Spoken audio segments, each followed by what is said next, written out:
பாலக்கோடு சட்டமன்ற தொகுதியில் தேர்தல் பரப்புரை மேற்கொண்ட முன்னாள் அமைச்சர் KP அன்பழகன் அதிமுக செய்த சாதனைகளை எடுத்து கூறி வாக்கு சேகரிப்பில் ஈடுபட்டார்.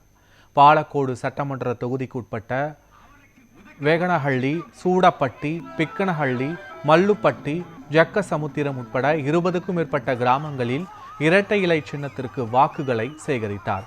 பொதுமக்களிடம் பேசிய அவர், அதிமுக ஆட்சியில் பள்ளி மாணவ மாணவிகளுக்கு 52 லட்சம் மடிக்கணினிகள் வழங்கப்பட்டதாகவும், ஸ்டாலின் ஆட்சியில் ஓட்டுக்காக கல்லூரியில் இறுதி ஆண்டு படித்த மாணவர்களுக்கு மடிக்கணினி வழங்கப்பட்டுள்ளதாகவும் தெரிவித்தார்.